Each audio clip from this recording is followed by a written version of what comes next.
Hello friends, welcome to you and me. Today we are going to start the new chapter, that is types of companies, kinds of companies or various types of companies. Earlier from this we have discussed what is company, what is incorporation, what are the corporate veil, what are the advantages of incorporation, what are the disadvantages of incorporation, in which situation we will uplift the corporate veil. So today we are going to discuss the types of companies, that is what are the various kinds of companies. After reading this chapter you are able to understand that what are the basic meaning of various kinds of companies. Like आप लोग बहुत बार सुनते हो कि ये private company है, ये public company है, ये गवर्नमेंट कंपनी है, ये स्टैट्यूटरी कंपनी है. सो आज हम इनका मतलब समझने की कोशिश करेंगे. तो इस चैप्टर को पढ़ने के बाद आपको बेसिकली क्या समझ में आएगा कि कंपनीज किस तरह की होती हैं, उनके पास क्या स्पेशल प्रोविजंस अवेलेबल होती हैं. So let's start with the first kind of company, that is chartered companies. These companies are incorporated under a special charter और that is license granted by a king और a queen of England. तो बहुत पुराने समय में क्या होता था कि जो भी राजा होता था या जो भी वहाँ का वीकेंड से जो उसको रूल आउट करता था वो अपनी कंपनी बनाता था, उसके अपने रूल्स एंड रेगुलेशंस बनाता था.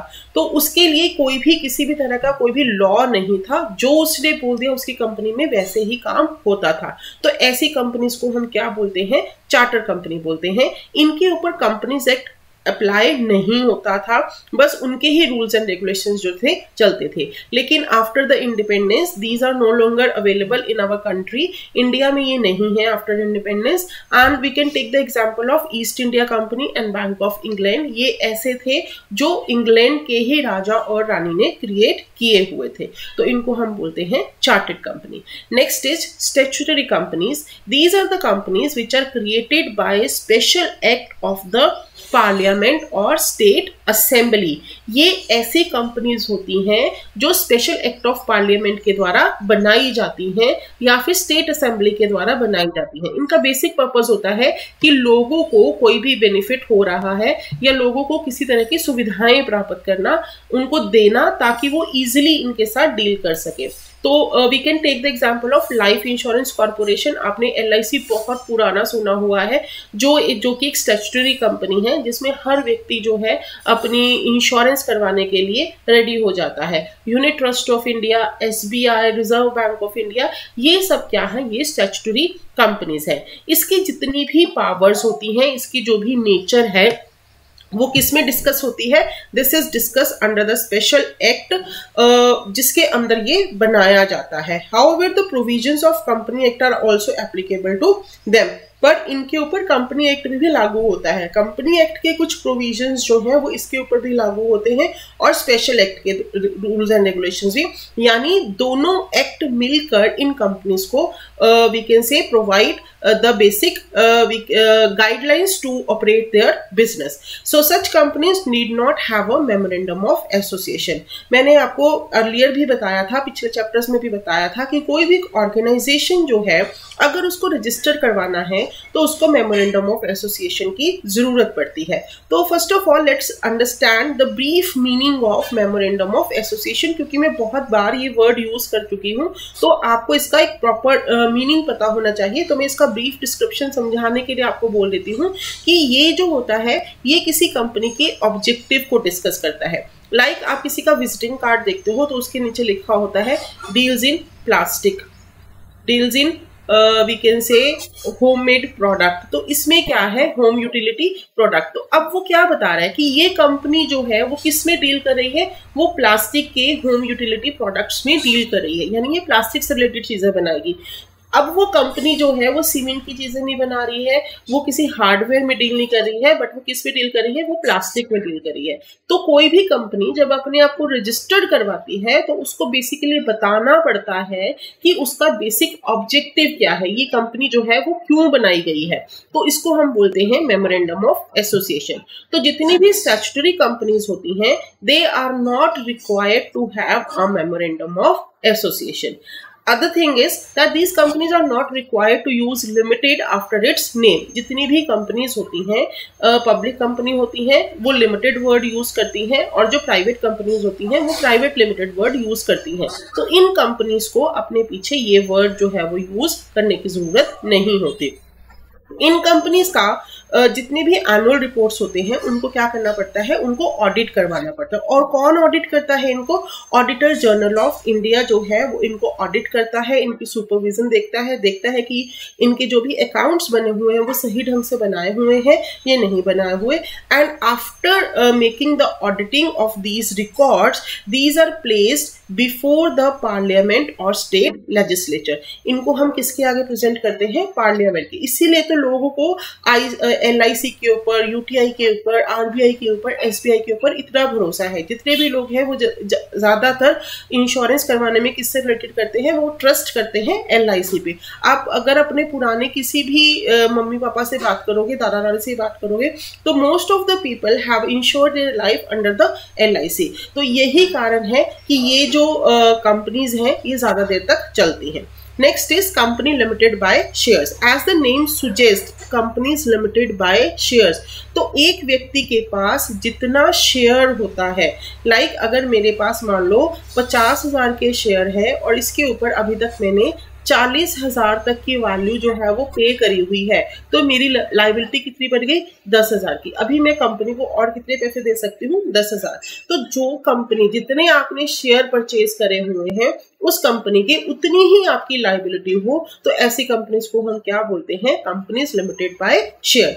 As per section 3, subsection 2, subsection A of the Companies Act 2013, a company may be formed as a company limited by share. As per section 2, subsection 22 of Companies Act 2013 means a company having the liability of its member limited by the memorandum to the amount of any unpaid shares respectively held by them. अभी मैंने आपको समझाया कि जितने आपने shares hold कर रखे हैं उसमें से जितना अनपेड अमाउंट है, तो ये 10,000 रुपए, मान लो मैंने 40,000 रुपए कंपनी को पे कर दिए और 10,000 अभी पे करने हैं, तो मेरी लाइबिलिटी कंपनी के लिए कितनी है? सिर्फ 10,000 रुपए की. यानी जब भी कंपनी जो है वो वाइंड अप होने की कगार पे होगी तो वो मेरे से सिर्फ कितने पैसे मांग सकती है? 10,000 रुपए मांग सकती है. तो इसको हम क्या बोलते हैं? Company limited bye share. Such liability can be enforced either during the life time of the company. अब ये पैसे जो है वो कंपनी में से कभी भी मंगवा सकती है. It is upon the company requirement कि कंपनी मेरे से ये पैसे कब मंगवाती है. तो कंपनी जो है वो किसी भी टाइम मेरे से ये पैसे मंगवा सकती है अपने लाइफ टाइम के दौरान, या फिर ज्यादातर कंपनीज क्या करती हैं कि जब लिक्विडेशन होता है या फिर वाइंड अप होता है तो उस दौरान ये कंपनीज जो है वो पैसे मंगवा लेते हैं. अगर किसी व्यक्ति ने अपने शेयर्स के पूरे पैसे पे करे हुए हैं, मान लो मैंने 50,000 रुपए के शेयर खरीदे थे और 50,000 रुपए शेयर के पैसे पे करे हुए हैं, तो at the time of winding up I have a nil liability. तो मेरी उस टाइम पर लाइबिलिटी कोई नहीं रहेगी. If the shares are fully paid up, the liability of the member is nil. Next is company limited by guarantee. अब इसमें और उसमें शेयर्स में सिर्फ इतना सा ही फर्क है कि वहां पर मैंने शेयर्स परचेज करे हुए हैं तो मेरी उतनी ही लाइबिलिटी है.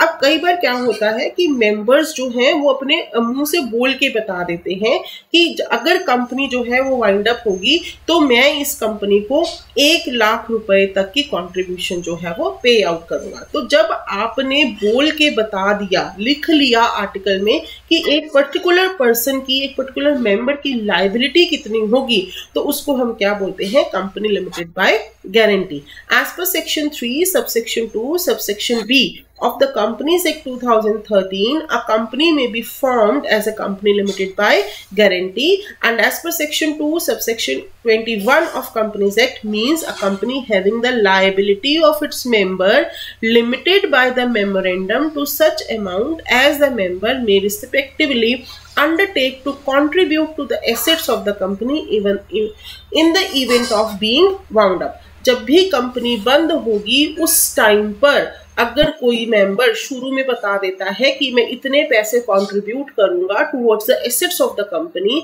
तो उसको हम क्या बोलते हैं, कंपनी लिमिटेड बाय गारंटी बोलते हैं। अब बेसिक डिफरेंस इन दोनों में क्या है, कंपनी लिमिटेड बाय शेयर और कंपनी लिमिटेड बाय गारंटी, उसमें जो वैल्यू है वो शेयर्स पे डिपेंड करती है और शेयर की जितनी अनपेड अमाउंट है आप उतने ही पैसे उससे मंगवा सकते हो। दूसरा, वो पैसे आप कंपनी लिमिटेड बाय शेयर में आप वो पैसे कभी भी मंगवा सकते हो, चाहे कंपनी लिक्विडेट हो रही है या नहीं। लेकिन कंपनी लिमिटेड बाय गारंटी में ये अमाउंट जो है वो कब मंगवाया जाता है, when the company is having a winding up process. Such company may or may not have a share capital. ऐसी कंपनीज के पास शेयर कैपिटल हो भी सकता है और नहीं भी हो सकता। अब यहाँ पर शेयर कैपिटल का मतलब ये नहीं है कि पैसे ही नहीं लगा रखे, कहने का मतलब है कि लोगों ने सिर्फ गारंटी बता रखी है, हमने लोगों से शेयर्स जो है उनको पैसे, उन्होंने शेयर्स नहीं खरीद रखे। The amount guaranteed by each member however is in the nature of reserve capital. मैंने अभी आपको बताया कि जो भी अमाउंट हम मंगवा सकते हैं वो कब मंगवाएंगे, लिक्विडेशन के टाइम पर। तो हमने जितने भी मेंबर्स हैं उन्होंने लिख के बताया हुआ है। मान लो जो ए है उसने बोला कि मैं 1 लाख रुपया कंट्रीब्यूट कर दूंगा, बी जो है वो बोल रहा है कि मैं 2 लाख कंट्रीब्यूट कर दूंगा, सी जो है वो बोल रहा है कि मैं 50,000 कंट्रीब्यूट कर दूंगा। तो ये 3.5 लाख की जो अमाउंट है ये हमारे पास ऐसा रिजर्व पड़ी है। जब भी मेरे लिक्विडेशन का टाइम आएगा या वाइंड अप का टाइम आएगा तो मैं अपनी इस रिजर्व कैपिटल को क्या कर सकती हूँ, यूटिलाइज कर सकती हूँ to pay my liabilities. The article should state the number of member with which the company is to be registered. जब भी इस तरह की कंपनीज जो है वो रजिस्टर्ड होती हैं तो उसमें हमें बताना पड़ता है कि कितने मेंबर्स जो हैं वो कंपनी में होंगे। Right of share holder are different from the company limited by shares. Company can refuse to share transfer. यहाँ पर अब क्या है कि हमने ऊपर पहले भी बताया था कि पब्लिक कंपनीज जो है वो अपने शेयर्स को क्या कर सकती हैं, ट्रांसफर कर सकती हैं। लेकिन यहाँ पर वो रिस्ट्रिक्शंस लगा सकती हैं कि आप अपना शेयर जो है वो ट्रांसफर नहीं करोगे। It does not raise its initial working funds from its member. तो हमने बताया कि इनके पास कैपिटल हो भी सकती है और नहीं भी हो सकती, लेकिन ये कंपनीज जो होती हैं ये अपनी शुरू की कैपिटल जो है वो अपने मेंबर से इकट्ठा नहीं करती। This type of company is floated where funds can be raised from other sources like endowment, fee, donation etcetera. तो ये जितनी भी कंपनीज होती हैं ये अपने फंड्स कहाँ से रेज करते हैं, एंडोमेंट से, फीस से, डोनेशन से, इनसे ये अपने फंड्स जो है वो इकट्ठे करते हैं। So I hope you are clear about the company limited by guarantee and company limited by share. And one thing you must remember that sometimes they ask the difference. This is the important question. What is the basic difference between company limited by share and company limited by guarantee? Next is unlimited company. अब यहाँ पर नाम से ही आप लोग समझने की कोशिश करो कि जितनी भी कंपनीज होती हैं उनकी लायबिलिटी क्या होती है, लिमिटेड होती है। लिमिटेड लाइबिलिटी मैंने आपको बताया था कि वो उनकी जितनी उन्होंने कैपिटल उसमें इन्वेस्ट करी हुई है, जितनी कंपनी की एसेट्स है उतनी ही लाइबिलिटीज, क्रेडिटर्स जो है वो उतना ही क्लेम कर सकते हैं, वो उनकी पर्सनल एसेट्स को क्लेम नहीं कर सकते। तो अनलिमिटेड कंपनीज क्या हुई, as per section 2 subsection 92 of companies act, a company not having any limit on the liability of its members। अगर किसी मेंबर की लायबिलिटी के ऊपर कोई लिमिट ना लगाई जाए तो उसको हम क्या बोलते हैं, अनलिमिटेड कंपनी बोलते हैं। यानी अब उनकी लायबिलिटीज टुवर्ड्स द कंपनी क्या हो गई हैं, अनलिमिटेड हो गई हैं। यानी जितने अगर कोई घाटा भी होगा तो उन मेंबर्स को क्या करना पड़ेगा, उस घाटे को पूरा करना पड़ेगा।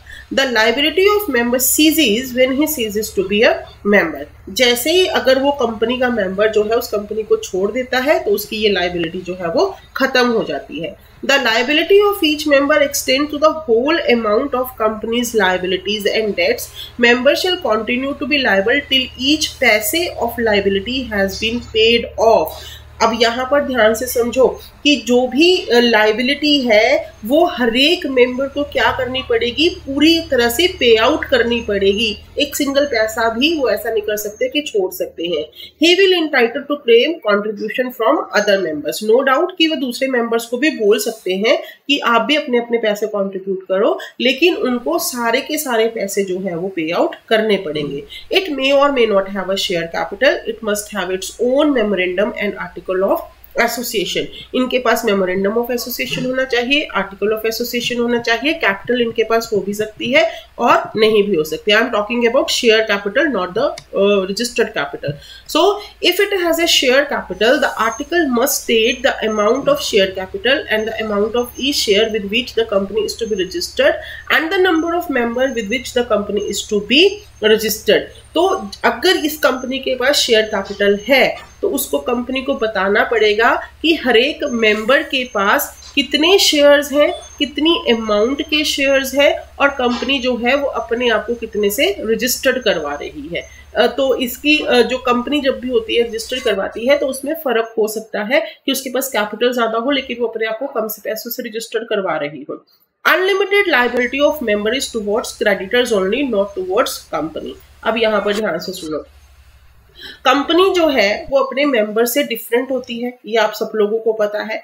तो अगर कंपनी की जो लायबिलिटीज हैं, कंपनी की लायबिलिटीज जो हैं वो मान लो 10 लाख रुपए की तक की हो गई। अब इस 10 लाख में किसी मेंबर का लोन भी हो सकता है, किसी और का भी कुछ हो सकता है, यानी किसी के सिक्योर्ड डिबेंचर्स भी हो सकते हैं। तो वो जो मेंबर्स हैं वो सिर्फ किसके लिए लायबल है, वो सिर्फ क्रेडिटर्स के लिए लायबल है, वो कंपनी के लायबिलिटीज के टुवर्ड्स लायबल नहीं है।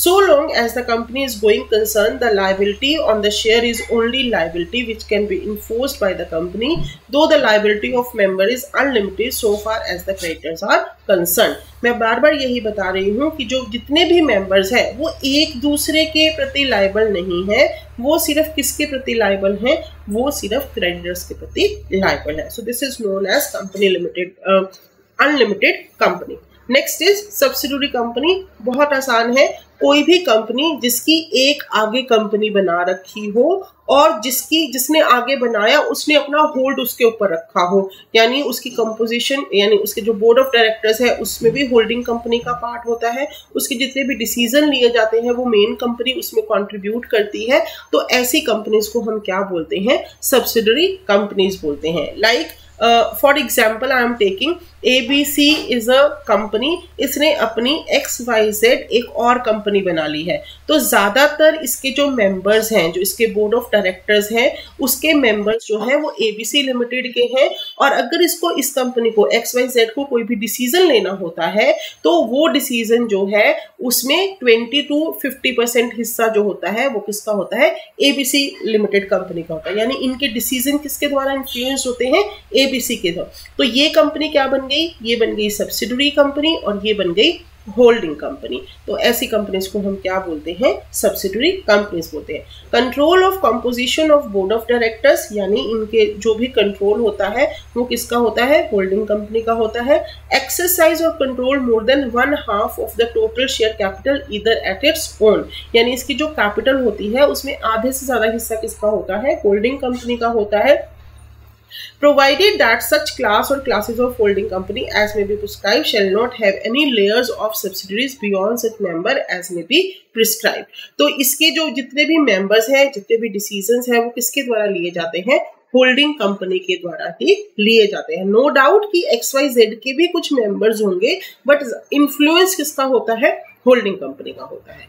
Next is associate company.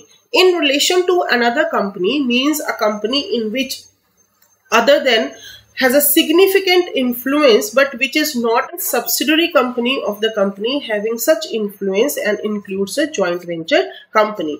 अब यहाँ पर अगर किसी कंपनी को दूसरी कंपनी में सिग्निफिकेंट इन्फ्लुएंस होता है तो उसको हम क्या बोलते हैं, एसोसिएट कंपनी बोलते हैं। Now what is significant influence? The term significant influence mean control at least 20% of total share capital और business decision under an agreement. अगर आप किसी कंपनी के 20% शेयर्स को होल्ड करके रखते हो और उसके डिसीजन में आपका पूरा पार्ट होता है तो ऐसी कंपनीज को हम क्या बोलते हैं, एसोसिएट कंपनीज बोलते हैं। The term total share capital means the aggregate of paid up equity share capital and convertible preference share capital. अब टोटल कैपिटल का मतलब क्या हुआ कि जितनी आपकी पेड अप कैपिटल है। मैंने अभी बताया कि कई बार हम क्या करते हैं, मान लो कोई 10 रुपए का शेयर है तो उसमें से अभी हमने 8 रुपए ही मंगवा रखे हैं, तो what is this, this is paid up capital, और 2 रुपए जो है वो अभी भी पड़े हैं।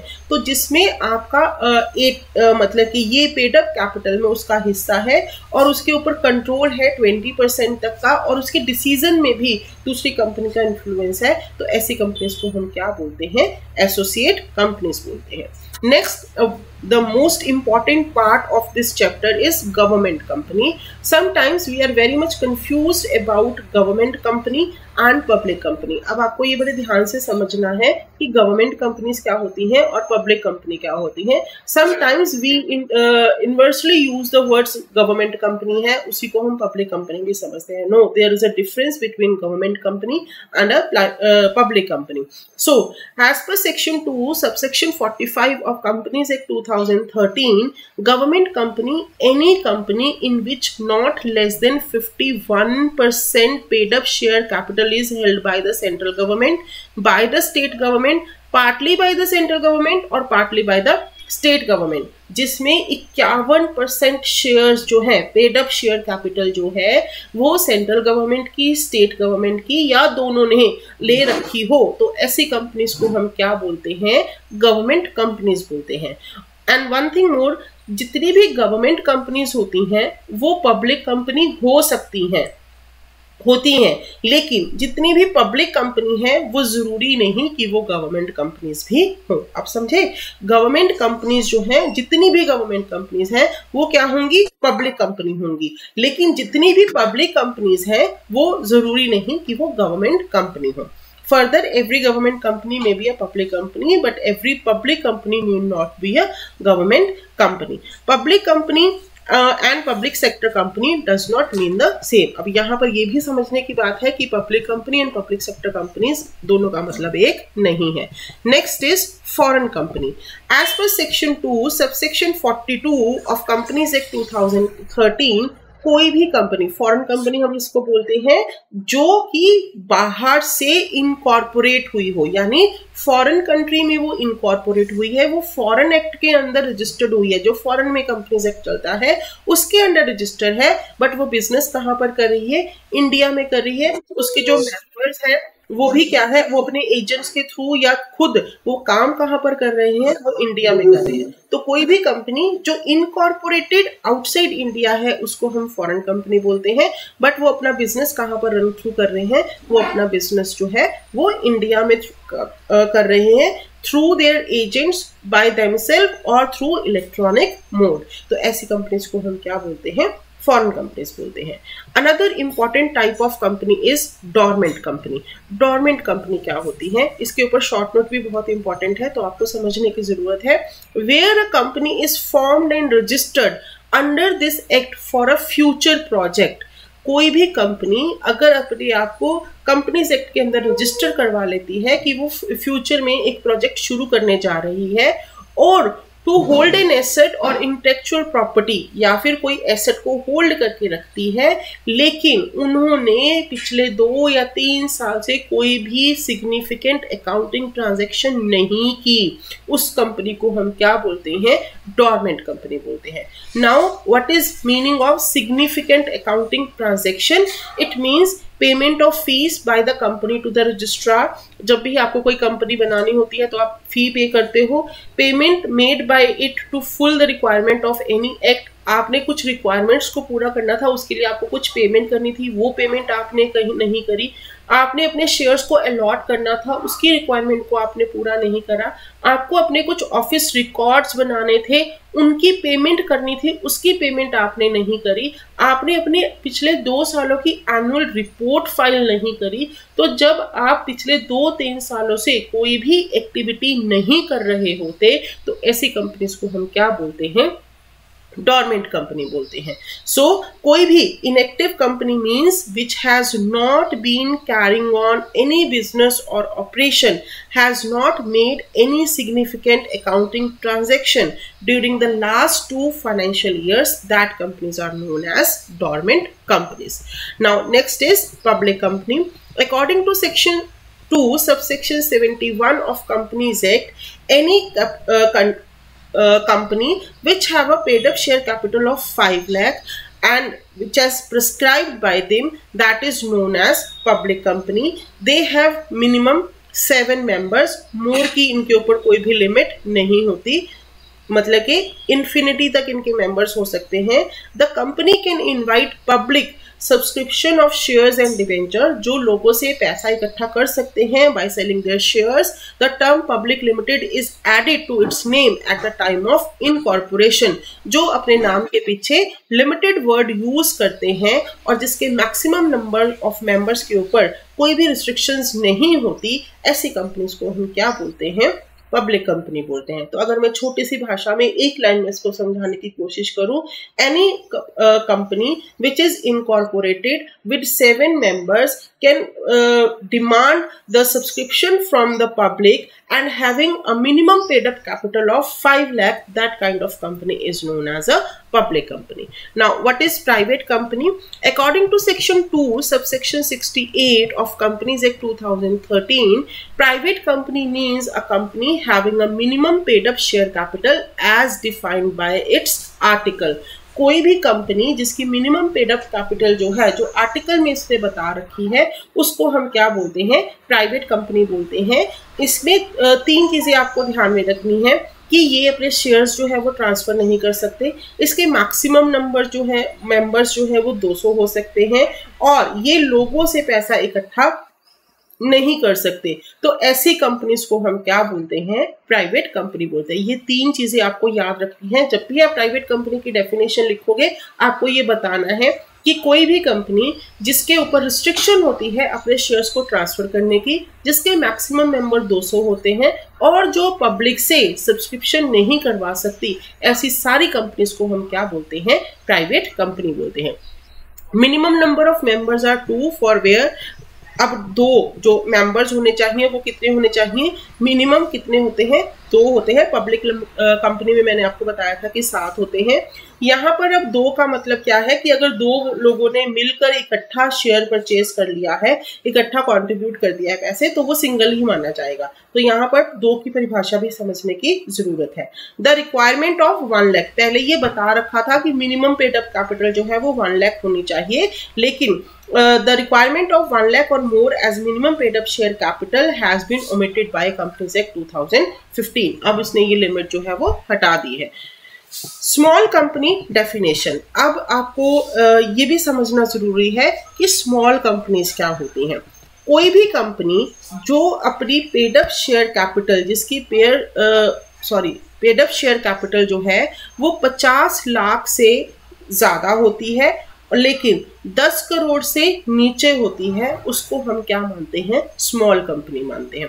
So section 2 subsection 85, paid up share capital of which does not exceed 50 lakh rupees or such higher amount may be prescribed which shall not be more than 10 crore, उसको हम क्या बोलेंगे? पेड अप स्मॉल कंपनी बोलेंगे। इस company की जो turnover है वो कितनी नहीं हो सकती? वो 2 करोड़ से ज्यादा नहीं हो सकती, और मैक्सिमम टू मैक्सिमम अगर ये बढ़ते चले जाते हैं तो ये 100 करोड़ तक नहीं पहुंच जाती। तो ऐसी कंपनीज को भी हम किस में काउंट करते हैं? स्मॉल कंपनीज में काउंट करते हैं। सिर्फ जो प्राइवेट कंपनीज है वही स्मॉल कंपनीज हो सकती हैं। कोई भी पब्लिक कंपनी, कोई भी गवर्नमेंट कंपनी, कोई भी दूसरी कंपनी, सब्सिडरी कंपनीज जो है वो स्मॉल कंपनीज नहीं हो सकती। So holding company, subsidiary company, charitable company and company governed by special act cannot be classified or mentioned as a small company. Now the status of the company may vary from 1 year to another year. जो भी small companies के benefits होते हैं, जो मैंने ऊपर limit बताई कि आपकी 50 लाख और 1 करोड़ की टर्नओवर, 2 करोड़ के टर्नओवर, तो अगर ये चेंज हो जाता है तो इस कंपनी का स्टेटस जो है वो ऑटोमेटिकली चेंज हो जाता है। अगर इससे कम हो जाता है तो फिर वो स्टेटस जो है इसको दोबारा से मिल जाता है। तो इसका जो स्टेटस है वो क्या करता रहता है, वेरी करता रहता है, और उसके जो बेनिफिट्स है इसको उस साल में मिलते हैं जब ये ऊपर बताई गई लिमिटेशंस के क्राइटेरिया के बीच में रहती है। In case of gradual growth of company, when there is a growth in a business, if company cross any of the thresholds provided, either paid up capital or turnover, then the company have to give its status of small company and all the benefits granted to for such companies. जैसे ही मैंने अभी बताया कि जैसे ही जो threshold, जो limits इसको बताई गई हैं, अगर वो इसको क्रॉस कर जाती हैं तो इसको अपने स्टेटस में चेंज लाना पड़ता है, और जितने भी benefits under small company act के अंदर इसको मिलते हैं वो सारे इसको छोड़ देने पड़ते हैं। नाउ अब क्राइटेरिया क्या है वो बहुत क्लियरली सेक्शंस में बताया हुआ है। उस क्राइटेरिया को पूरा करके आप क्या कर सकते हो, अपने आप को स्मॉल कंपनी जो है वो घोषित कर सकते हो। Another most important type of company is one person company. According to section 2 subsection 62 of the Companies Act 2013 defines one person company as a company which has only one person as a member. अब हमने ऊपर अभी पढ़ा कि जो private company है और जो पब्लिक कंपनी है, इसको शुरू करने के लिए 2 मेंबर और इसको शुरू करने के लिए 7 मेंबर्स का होना जरूरी है। लेकिन सेक्शन 2013 ने हमें एक्ट 2013 ने हमें वन पर्सन कंपनी का कॉन्सेप्ट दिया, जिसमें एक पर्सन जो है वो भी अपनी कंपनी को रजिस्टर्ड करवा सकता है अंडर कंपनीज एक्ट 2013। इस कंपनी में एक ही पर्सन होता है जो कि इसका शेयर होल्डर होता है, जो कि इसका मेंबर होता है, जो कि इसका डायरेक्टर होता है। Member of a company are subscriber to its memorandum of association और its share holder on one person company is effectively a company that has only one shareholder as its member। तो इसमें एक ही person हो सकता है, इसको permission दी गई है। अब दोनों में डिफरेंस क्या हुआ, सोल प्रोप्राइटर और वन पर्सन कंपनी में जिसके बारे में फर्क हुआ, लिमिटेड लाइबिलिटी के बारे में। यानी उस पर्सन की जो लाइबिलिटीज है, अगर वो अपने आप को वन पर्सन कंपनी के अंडर रजिस्टर करवाता है तो इसकी लाइबिलिटीज क्या हो जाएंगी, लिमिटेड हो जाएंगी, और अगर वो सोल प्रोप्राइटर है तो उसकी लाइबिलिटीज क्या हो जाती हैं, अनलिमिटेड हो जाती हैं। दैट्स वाई कि एक पर्सन जो है वो भी अपने आप को कैसे रजिस्टर करवा सकता है, for taking the benefits of companies act, वो अपने आप को वन पर्सन के हिसाब से क्या करवा सकता है, रजिस्टर करवा सकता है। अब इस पर्सन को क्या करना पड़ता है, अपना नॉमिनी बताना पड़ता है। These companies are generally created when there is only one founder or promoter of the company business. Entrepreneur, his business lie in early stage, prefer to create OPC instead of sole proprietor because of so many advantages offers to the one person company। तो अगर किसी व्यक्ति को डर लग रहा है शुरू में, तो वो क्या करता है, अपने आप को रजिस्टर कैसे करवा लेता है, वन पर्सन कंपनी के अंदर अपने आप को रजिस्टर करवा लेता है। Now a unique feature of OPC that separate it from the kind of company is that sole member of the company has to mention a nominee while registering the company. तो कोई भी व्यक्ति जो है उसको क्या करना पड़ेगा, अपना एक नॉमिनी बताना पड़ेगा कि जैसे ही अगर उसकी डेथ हो जाती है तो उसकी जगह पर आगे कौन आएगा। तो यहाँ पर आपको ये चीज भी ध्यान में रखनी होगी कि जो हमने एक कॉन्सेप्ट डिस्कस करा था परपेचुअल सक्सेशन का, वो यहाँ पर फॉलो नहीं होगा। क्यों नहीं फॉलो होगा? परपेचुअल सक्सेशन का मतलब क्या होता है कि कंपनी की एग्जिस्टेंस का उसके मेंबर्स के आने या जाने से कोई फर्क नहीं पड़ता, लेकिन यहाँ पर तो मेंबर ही एक है ना, एक ही मेंबर है और तो कोई मेंबर ही नहीं है। तो अगर वो मेंबर जो है उसकी डेथ हो जाए तो फिर कंपनी भी जो क्या है वो क्या हो जाएगी, that will come to an end. So perpetual succession का कॉन्सेप्ट जो है वो यहाँ पर एप्लीकेबल नहीं होगा, और लिमिटेड लाइबिलिटी की फैसिलिटीज जो है वो इसको मिलती रहेंगी। एंड यहाँ पर एक व्यक्ति को क्या बताना पड़ेगा, अपना नॉमिनी बताना पड़ेगा। तो ये 3 फीचर्स जो है वो आपको इसकी डेफिनेशन में लिख के आने हैं। Minimum 1 director, OPC need to have minimum 1 person as a director. No paid up share capital. Companies Act 2013 has not prescribed any amount as minimum paid up capital for OPC. यानी किसी भी company को, वैसे तो उन्होंने ऊपर बताया कि कोई भी पब्लिक कंपनी शुरू करनी है तो हमें 5 लाख की कैपिटल चाहिए। प्राइवेट के लिए उन्होंने पहले 1 लाख की बता रखी थी, बट वो भी लिमिट अब खत्म कर दी है। तो इसी तरह से इसके लिए भी उन्होंने मिनिमम अमाउंट ऑफ कैपिटल जो है उसकी रिक्वायरमेंट नहीं बताई। OPC enjoys special privileges and exemptions under the Companies Act. सबसे पहले कि जो भी कंपनी है अगर वो अपने आप को रजिस्टर्ड करवाती है 1% कंपनी, तो उसको अपने नाम के पीछे क्या लगाना पड़ेगा, OPC लगाना पड़ेगा, ताकि लोगों को पता लग जाए कि इसमें एक ही मेंबर जो है वो अवेलेबल है।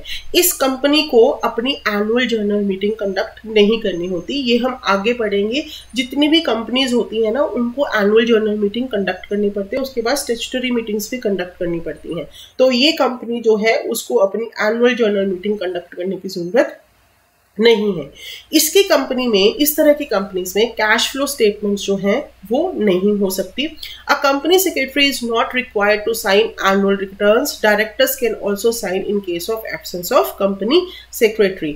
अगर कंपनी सेक्रेटरी अवेलेबल नहीं है तो उस केस में डायरेक्टर जो है वो क्या कर सकता है, वो इसको साइन कर सकता है।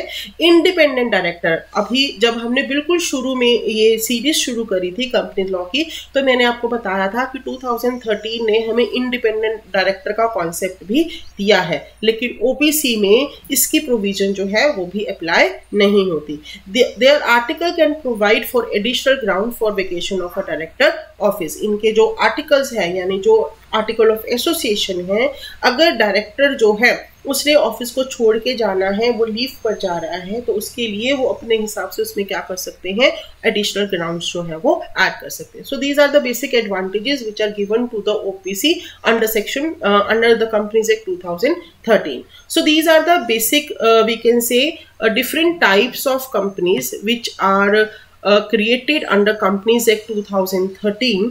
अगर आपको इसमें कोई भी डाउट हो you can comment me, I will try to answer your queries.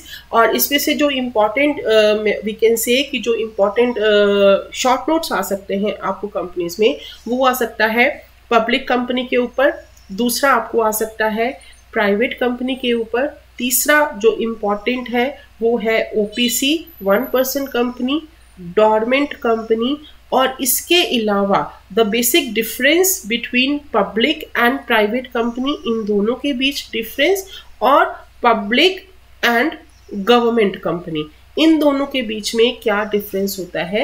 यही क्वेश्चंस जो हैं वो इस पूरे चैप्टर में से इम्पॉर्टेंट बनते हैं। So you must be whenever you are reading this chapter, तो आपको ये कॉन्सेप्ट्स जो हैं वो पता होने चाहिए, क्योंकि 1% कंपनी का कॉन्सेप्ट, डोरमेंट कंपनी का कॉन्सेप्ट जो है वो कब आया, 2013 में आया। So these are the latest question which you can get in your question paper.